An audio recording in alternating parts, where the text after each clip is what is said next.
Bulletin का आगाज करें और सबसे पहले खबर दें। अमेरिका के सदर डोनाल्ड ट्रंप ने कहा कि पाकिस्तान और भारत तनाव का हल किसी न किसी तरह खुद निकाल लेंगे। उन्हें इस बारे में यकीन है। उन्होंने कहा कि दोनों मुल्कों के लीडर को जानते हैं। पाकिस्तान और भारत के दरमियान बहुत ज्यादा कशीदगी है, मगर ये हमेशा रही है। वो पाकिस्तान और भारत के बहुत करीब हैं। ट्रंप ने पाक भारत रहनुमाओं से राब्ता करने के सवाल का जवाब देने से गुरेज किया। ट्रंप पाकिस्तान और भारत के दरमियान जारी तारीखी कशीदगी और मसला कश्मीर की तारीख से नाबलद निकले, मगर ये जरूर माना कि पाक भारत तनाव की बुनियादी वजह मसला कश्मीर है। एयरफोर्स वन में सहाफियों से बात करते हुए मसला कश्मीर 1500 साल पुराना करार दे दिया। सहाफियों से बात करते हुए सदर ट्रंप ने तारीख में गड़बड़ कर दी। पाकिस्तान और भारत के हवाले से दावा किया कि दोनों मुल्क कश्मीर पर 1000 साल से लड़ रहे हैं। कश्मीर का मसला 1000 साल से चल रहा है, शायद इससे भी ज्यादा अरसे से चल रहा है, और ये पूरी सूरत हाल है। तैयारे में मौजूद सहाफियों में से किसी ने गलती दुरुस्त नहीं की। ट्रंप ने कहा कि उस सरहद पर 1500 साल से कशीदगी है, मगर वो किसी न किसी तरह से मसले का हल निकाल लेंगे।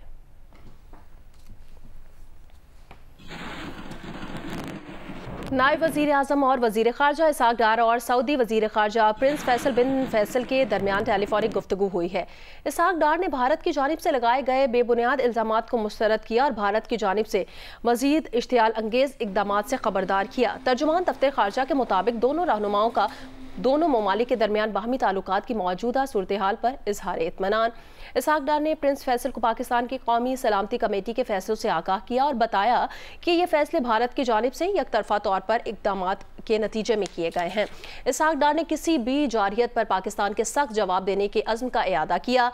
दोनों रहनुमाओं का बदलती हुई इलाकाई सूरत हाल पर मुशावरत और राब्ते जारी रखने पर इत्तफाक हुआ।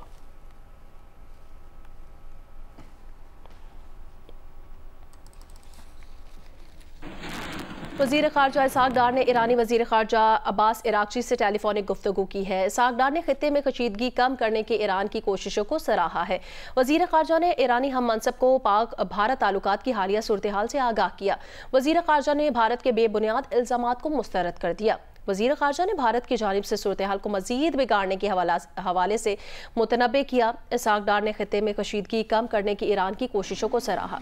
वज़ीर ख़ारजा ने मस्कत में होने वाले ईरान अमरीका मुज़ाकरात में कामयाबी के हवाले से अपनी नेक ख्वाहिशात का इजहार भी किया है।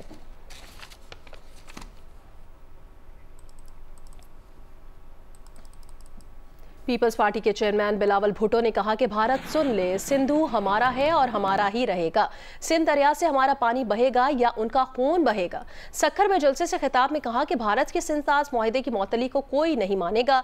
हमारी अफवाज भारत को मुंह तोड़ जवाब देगी। उन्होंने कहा कि हुकूमत ने इत्तफाक कर लिया है कि अब कोई नई नहर तमाम सूबों की मंजूरी के बगैर नहीं बनेगी।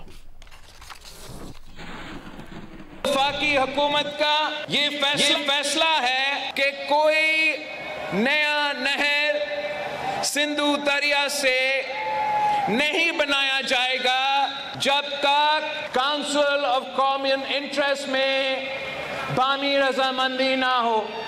हम शुक्रगुजार हैं वजीर आजम साहब के, शहबाज शरीफ साहब के। तमाम सूबे को मानना पड़ेगा वरना कनाल नहीं बनेगा। इस दफा भारत की तरफ से सिंधु पे हमला हुआ है। इंडस वाटर ट्रीटी है जो मुआहिदा हुआ पाकिस्तान और भारत के दरमियान। मोदी ने और उनकी हुकूमत ने ऐलान किया कि अब वो ये मुआहिदा नहीं मानते। भारत को कहना चाहूंगा कि सिंधु हमारा है और सिंधु हमारा रहेगा। या इस दरिया से हमारा पानी बहेगा या उनका खून बहेगा। ऐसे नहीं हो सकता कि आप इंडस वाटर ट्रीटी को नहीं मानते हैं। हम इस दरिया के वारिस है, मुहाफिज है और इसका तहफ़्फ़ुज़ करेंगे। हम आपके डट के मुकाबला करेंगे, पाकिस्तान में आपका मुकाबला करेंगे। हमारा बॉर्डर्स पे हमारा अफवाज आपको मुंह तोड़ जवाब देंगे।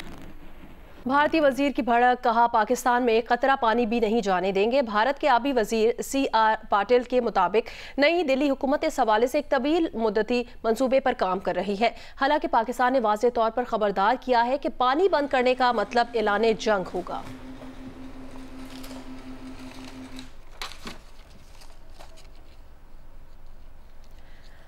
सेनेट ने मुत्तफिका तौर पर भारतीय हालिया जारियत के खिलाफ मुत्तफिका करारदाद मंजूर कर ली है और करारदाद में कहा गया कि सेनेट पहलगाम हमले के साथ पाकिस्तान को जोड़ने के बेबुनियाद इल्जामात को मुस्तरद करता है। भारत को पाकिस्तान समेत दीगर ममालिक में दहशतगर्दी टारगेट किलिंग में मुलविस होने पर जवाबदेह ठहराया जाए।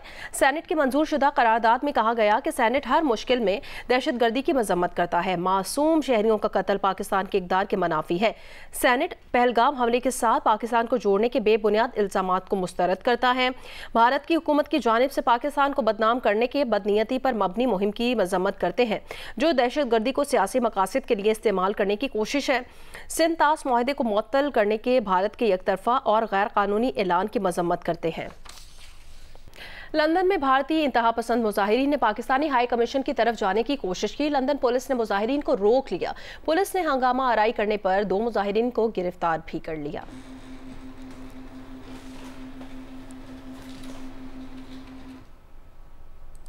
पहलगाम वाक़े के बाद पाकिस्तान और भारत का सफ़र करने वाले शहरी अपने अपने मुल्कों को रवाना हो रहे हैं। वाघा बॉर्डर से अपडेट कर रही हैं जियो न्यूज़ की नुमाइंदा दुआ Mirza. Non resident Indian visa रखने वाले वापस जाना चाहते हैं, लेकिन भारतीय हुकाम उन्हें कबूल करने को तैयार नहीं। इन शहरियों का कहना है कि आधे घर वाले इधर हैं और आधे घर वाले उधर, वो दरमियान में फंस गए हैं। पाकिस्तान और भारत के मुसाफिरों ने दोनों मुल्कों के हुकाम से अपील की है कि हालात ख्वाह कुछ भी हों, मुसाफिरों को तंग ना किया जाए ताकि वो अपने प्यारों से बआसानी मिल सकें। कैमरामैन खालिद खान के साथ दुआ मिर्जा, जियो न्यूज़, लाहौर। महकमा मौसमियात ने आइंदा चंद दिनों के लिए मुल्क भर में हीट वेव अलर्ट जारी कर दिया है। महकमा मौसमियात के मुताबिक मुल्क में 26 से 30 अप्रैल तक हीट वेव की पेशगोई की गई है। आज से 1 मई तक सिंध, जनूबी पंजाब, बलूचिस्तान में 5 से 7 डिग्री ज्यादा रहने का इम्कान है, जबकि 27 से 30 अप्रैल के दरमियान बालाई पंजाब, इस्लामाबाद, आज़ाद कश्मीर, गिलगित बल्तिस्तान में मामूल से दर्जा हरारत 4 से 6 डिग्री ज्यादा रहने का इम्कान है। 30 अप्रैल से मुल्क के बालाई इलाकों में बारिश की पेशगोई की गई है और यालाबारी के इम्कान भी हैं। 1 मई से मुल्क में हीट वेव की शिद्दत में कमी वाक़ई होगी।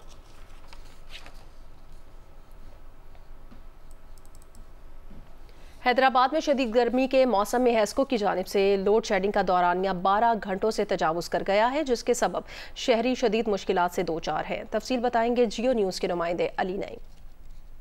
जी बिल्कुल, हैदराबाद इन दिनों शदीद गर्मी की लपेट में है। पारा 44 डिग्री सेंटीग्रेड को छू रहा है और महकमा मौसमियात के मुताबिक भी हैदराबाद इन दिनों हीट वेव की लपेट में है। इस शदीद गर्मी के मौसम में हेस्को की जानिब से भी हैदराबाद में शदीद किस्म की लोड शेडिंग की जा रही है। हैदराबाद में इस वक्त जो लोड शेडिंग का दौरानिया है वो 12 घंटों से तजावुज़ कर चुका है और कई इलाके ऐसे हैं जहाँ पर 14 घंटे और 16 घंटे की बिजली की बंदिश की जा रही है। न सिर्फ लोड शेडिंग की जा रही है बल्कि फ़नी ख़राबी के नाम पर भी बिजली की बंदिश की वजह से शहरियों के लिए शहरी जो हैं वो इस वक्त इंतहाई परेशानी में मुब्तला हैं। घरों के अंदर उमूर ख़ानादारी जो है वो भी बुरी तरह से मुतासिर हो रही है। लोगों के घरों के अंदर फ्रिज जो है वो काम करना छोड़ रहे हैं और लोगों के घरों में फ्रिज के अंदर जो है वो बर्फ़ नहीं जम पा रही है। इसके साथ ही साथ जिन लोगों का काम बिजली पर मुनहसर है उनके काम भी शदीद मुतासिर हो रहे हैं। लोगों का ये कहना है कि एक तरफ शदीद गर्मी है और दूसरी जानिब हेस्को की जानिब से भी शदीद लोड शेडिंग की जा रही है। शदीद गर्मी के मौसम में लोड शेडिंग के दौरानियों को कम किया जाए, जबकि दूसरी जानिब जब हमारी हेस्को तर्जुमान से इस हवाले से बात हुई तो उनका ये कहना है कि हैदराबाद के अंदर जो लोड शेडिंग की जा रही है वो ज़्यादा से ज़्यादा 12 घंटे है और लॉसेज एंड रिकवरी लॉस जो लाइन लॉसेज हैं उसकी बुनियाद के ऊपर जो लोड शेडिंग की जा रही है उसका दौरानिया 12 घंटे तक है हेस्को की जानिब से और वही लोड शेडिंग की जा रही है। जी, रवा माली साल 9 माह में बिजली तकसीम कार कंपनीज के नुकसान में 41 अरब रुपए का इजाफा हुआ है। जुलाई से मार्च 2025 तक बिजली तकसीम कार कंपनीज के नुकसानात 143 अरब रुपए रहे। पावर डिवीजन की रिपोर्ट के मुताबिक गुज़श्ता साल 9 माह के दौरान बिजली तकसीम कार कंपनीज के नुकसानात 102 अरब रुपए थे। जुलाई से मार्च 9 माह में पाकिस्तान के गर्दिशी कर्ज में 2 अरब रुपए इजाफा हुआ।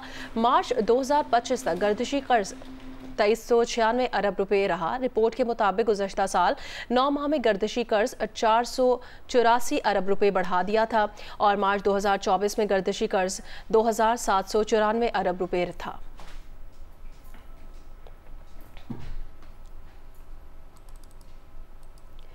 वज़ीर ख़जाना सेनेटर मोहम्मद औरंगज़ेब ने बरतानिया की वज़ीर मुमलिकत बराए बैनुल अक़वामी तरक्की बैरोनेस चैपमैन से मुलाकात की। वज़ीर ख़जाना ने टेक्नोलॉजी के इस्तेमाल के ज़रिए टैक्स दहिंदगान और टैक्स वसूल कुनंदगान के दरमियान इंसानी राब्ते को कम करने की ज़रूरत पर जोर दिया।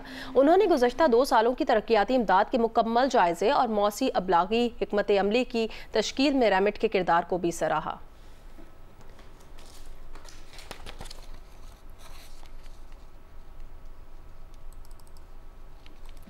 वज़ीर ख़जाना सेनेटर मोहम्मद औरंगज़ेब ने यूएस एक्सपोर्ट इंपोर्ट बैंक के सीनियर नुमाइंदगान से मुलाकात की है। वफ्द की क़यादत जिम बैरोज कायम मकाम फर्स्ट वाइस प्रेसिडेंट और वाइस चेयरमैन ने की है। वज़ीर ख़जाना ने पाकिस्तान में अमरीकी सरमायाकारी के फ़रोग के लिए यूएस एग्जिम बैंक की मुआवनत बढ़ाने की ज़रूरत पर जोर दिया। सेनेटर मोहम्मद औरंगज़ेब ने अमरीका के साथ तामीरी अंदाज में टैरिफ से मुतालिक मामलात को हल करने और दो तरफ़ा तिजारती ताल्लुकात को मज़ीद मजबूत बनाने की ख्वाहिश का इजहार भी किया है।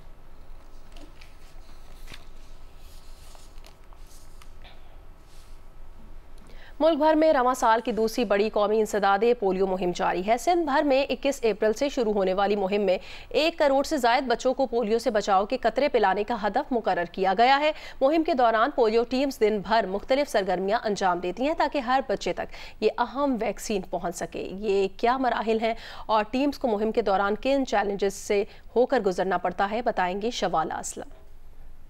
सिंध भर में जारी इंसदादे पोलियो मुहिम में टीमें रोज़ाना एक मुनज़्ज़म शेड्यूल के तहत काम करती हैं। सुबह सवेरे स्कूल में मॉर्निंग ब्रीफिंग दी जाती है, जहां टीमों को दिन भर के लाहे अमल से आगाह किया जाता है, जिसके बाद ये टीम्स मुख्तलिफ स्कूलों का रुख करती हैं और बच्चों को पोलियो से बचाव के कतरे पिलाती हैं। इसके बाद घर घर जाकर वैक्सीनेशन की जाती है ताकि कोई बच्चा महरूम ना रह जाए। कैंपेन से पहले जो है ना, हम लोग मुख्तलिफ कम्युनिटीज़ के पास जाते हैं, उनसे मीटिंग्स करते हैं। उसमें हम लोग जितने रिफ्यूज़ल जो हमारे आ रहे होते हैं, जिन अपार्टमेंट्स के अंदर आते हैं, उन यूनियन वालों से मीटिंग करते हैं, फिर उनको कन्वेंस उनके थ्रू करवाते हैं। मुश्किलात का सामना करना पड़ता है, डोर टू डोर हो जाते हैं लोग, जो है ना वो परेशान हो जाते हैं बार बार आने से।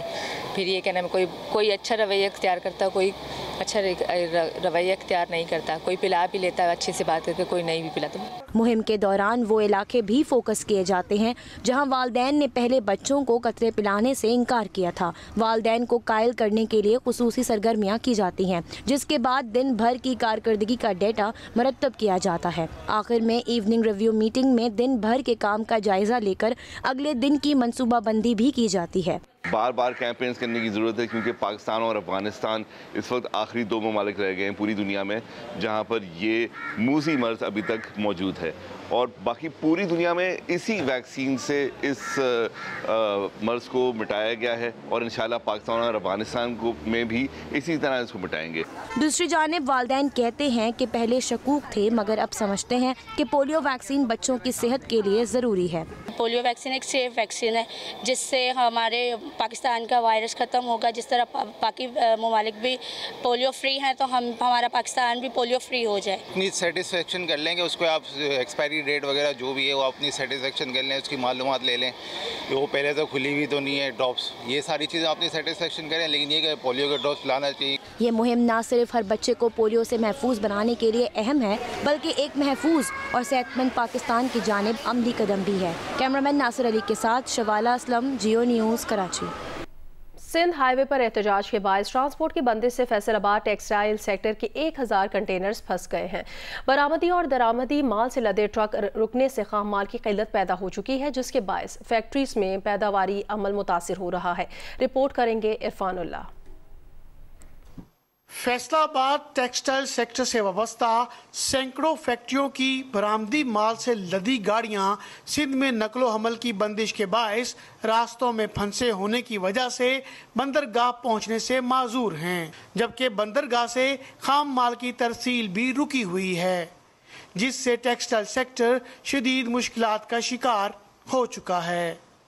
और इस टाइम पे सिचुएशन ये है कि हमारे 1000 के करीब कंटेनर जो हैं वो पंजाब और सिंध के बॉर्डर के ऊपर रुके हुए हैं, जिसकी वजह से 2 वेसल मिस हो चुके हैं, और ये वो वेसल्स हैं जो कि 2 हफ्ते से पाकिस्तान की एक्सपोर्ट को मुतासिर कर रहे हैं। सदर चैम्बर ऑफ कॉमर्स फैसलाबाद ने मौजूदा सूरत हाल को संगीन करार देते हुए वजीर आजम और आर्मी चीफ से फौरी मदद की अपील की है। वजीर आजम पाकिस्तान से, आर्मी चीफ साहब से, चीफ मिनिस्टर सिंध से और जो भी बाकी कंसर्न इदारे कि खुदारा पाकिस्तान की मईशत पर इस टाइम बहुत मुश्किल टाइम है। हम ये समझते हैं कि हुकूमत कोशिशें कर रही है कि चीज़ें जल्द से जल्द बेहतरी की तरफ आएं, लेकिन इस तरह की चीज़ों से हमारी एक्सपोर्ट हर्ट हो रही है। फैसलाबाद के टेक्सटाइल सेक्टर को दरपेश मुश्किलात को हल करने के लिए हंगामी तौर पर रास्तों का खुलना जरूरी है, वरना टेक्सटाइल सेक्टर के बरामदी शोबे को नाकाबिले तलाफी नुकसान का अंदेशा है।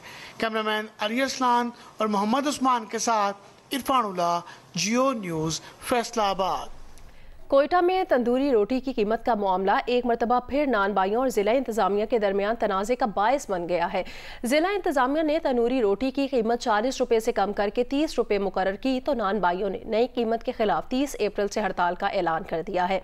कोयटा से रिपोर्ट करेंगे नदीम कौसर। कोयटा के अक्सर घरों में नाश्ते और खाने के दस्तरखानों पर तंदूरी रोटी खाई जाती है। एक साल कबल जब 50 किलो आटे की बोरी की कीमत 11,000 से तजावज़ कर गई थी, तो कोयटा की जिला इंतजामिया ने 320 ग्राम आटे की रोटी की कीमत 40 रुपये मुकर्रर की। मगर अब आटे की कीमत में नुमाया कमी आने के बाद जिला इंतजामिया ने 360 ग्राम रोटी की कीमत 30 रुपये मुकर्रर कर दी है। आटा भी अभी नीचे आया है, तो उस हवाले से ये है कि जैसे पंजाब गवर्नमेंट ने तो काफ़ी नीचे कर दिए, लेकिन हमारी तरफ ये चेक एंड बैलेंस नहीं है। इस हवाले से बलूचिस्तान पीछे है, लेकिन होना चाहिए। गंदम जो है ना, बेसिकली ये कहते हैं कि हमें वो महंगा होता है, लेकिन गवर्नमेंट ने आखिर कैलकुलेशन के बाद ये सेट किया और ये आवाम के लिए बहुत अच्छी वो है। नानबाई एसोसिएशन के रिकॉर्ड के मुताबिक कोयटा में तकरीबन 1880 तंदूर हैं। नानबाई एसोसिएशन और तंदूर मालिकान ने प्राइस कंट्रोल कमेटी की जानिब से मुकर्रर की गई तंदूरी रोटी की नई कीमत को मुस्तरद करते हुए 30 रुपये में 360 ग्राम रोटी फरोख्त करने से इनकार कर दिया। नान भाइयों का कहना है कि वो 280 ग्राम रोटी 30 रुपये में फ़रोख्त कर सकते हैं। अगर इंतजामिया ने रोटी की दुरुस्त कीमत मुकर्रर नहीं की तो 30 अप्रैल से तंदूर बंद कर देंगे।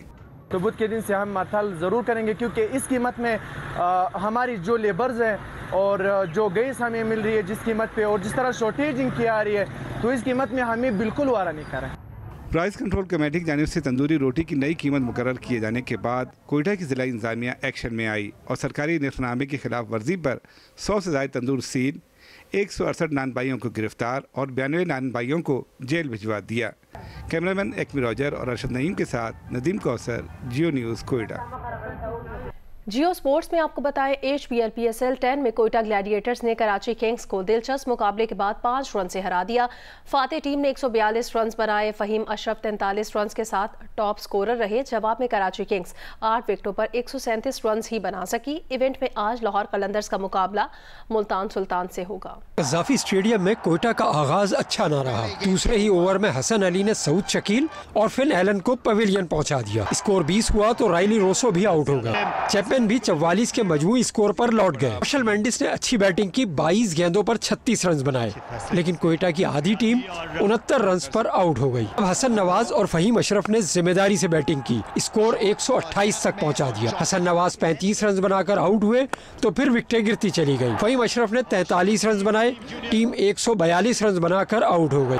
हसन अली ने 3, मीर हमजा और अब्बास आफरीदी ने 2-2 खिलाड़ियों को आउट किया। हदफ के ताक़ुब में कराची के कप्तान डेविड वार्नर पहले ही ओवर में आउट हो गए। टीम सैफर्ड और जेम्स विंस ने स्कोर 4 से 77 रन तक पहुंचा दिया, लेकिन ये शराकत टूटी और कोयटा के बॉलर्स छा गए। विंस 30 और फिर सैफर्ड 47 रन बनाकर आउट हुए। अब हसन अली के सिवा कोई दूसरा नुमाया स्कोर न कर सका और टीम 8 विकेट पर 137 रन ही बना सकी। हसन अली 24 रन बनाकर नॉट आउट रहे। बेहतरीन बॉलिंग पर Abrar Ahmed player of the match बने। इवेंट में आज लाहौर कलंदर्स का मुकाबला मुल्तान सुल्तान से होगा।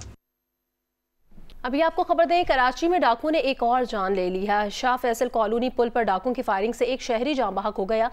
पुलिस के मुताबिक मकतूल Nadeem Ahmed Khan online bike service का राइडर था, जिसे डाकू ने लूटमार के दौरान सीने पर गोली मार दी। मकतूल की लाश जिना अस्पताल मुंतकिल कर दी गई है।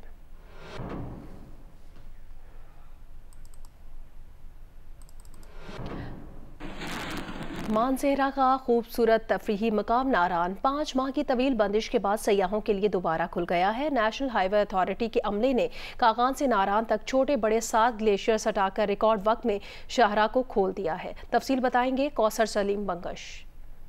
गुज़िश्ता 5 माह से ग्लेशियर्स ने नारान की खूबसूरती को दुनिया की नजरों से ओझल कर रखा था, मगर नेशनल हाईवे अथॉरिटी के अमले ने न सिर्फ रास्ता खोला बल्कि पहाड़ों में सयाहत से जुड़ी उम्मीदों को भी जिंदा कर दिया। इलाकाई रिवायत के मुताबिक बैल का सदका करके होटल एसोसिएशन के सदर सेठ मतीउल्लाह ने नारान में सीजन का बाकायदा इफ्तिताह किया। मैं तो पूरे पाकिस्तान के सियाहों को मैसेज देता हूँ कि इंशाल्लाह नारान का रोड खुल गया है और इंशाल्लाह 2-3 दिन में झील से रोड खुल जाएगा। इंशाल्लाह 15-20 दिन के बाद बाबू से टाप तक खुल जाएगा। जो लोग सियाह आते हैं उनको दावत देता हूँ इंशाल्लाह रोड खुले हैं, हर किस्म की गाड़ी के लिए आए, वेलकम जी। रास्ते खुलते ही नारान में अंदरून और बैरून मुल्क से सयाहों की आमद शुरू हो गई है। गर्म इलाकों से आने वाले सयाह बर्फ और ठंडी हवाओं का भरपूर मजा ले रहे हैं। हम मुल्तान से आए हैं और वहाँ पे तो बहुत ज़्यादा शदीद गर्मी है। अव्वल तो हमने रास्ते में भी बहुत इंजॉय किया, मतलब बहुत बर्फ़ पड़ी हुई थी वहाँ पे, रास्ते में भी पहाड़ों में भी, सब कुछ बहुत मज़े का था। जो आए हैं हम पूरी फैमिली के साथ आए हैं, ठंडे ठंडे कपड़े, ठंडी चीज़ें, सब कुछ, मतलब कि बहुत ज़्यादा आंखों को देखने में इतना सुकून मिल रहा है। डीजी खान से आए हैं, ऐसे सुन के कि कैसा नारान है। जब इधर पहुँचे अल्हम्दुलिल्लाह बहुत दिल खुश हो गया। बर्फ़ है, बहुत नज़ारे हैं और भाइयों को भी आना चाहिए इधर, बहुत मज़े ले रहे हैं हम लोग। इधर आए हैं कि ठंडी हवाएं खाने के लिए, मज़ा लेने के लिए, एंजॉय करने के लिए। NHA हकाम का कहना है कि रास्तों की सफाई का काम तेजी से जारी है। 3 रोज में झील सैफुल मलूक और 2 हफ्तों में बाबू सर टाप को खोलकर गिलगित बल्तिस्तान तक के शहरियों को रसाई फराहम कर दी जाएगी। कैमरामैन अदनान अली के साथ कौसर सलीम मंगश, जियो न्यूज़, नारान।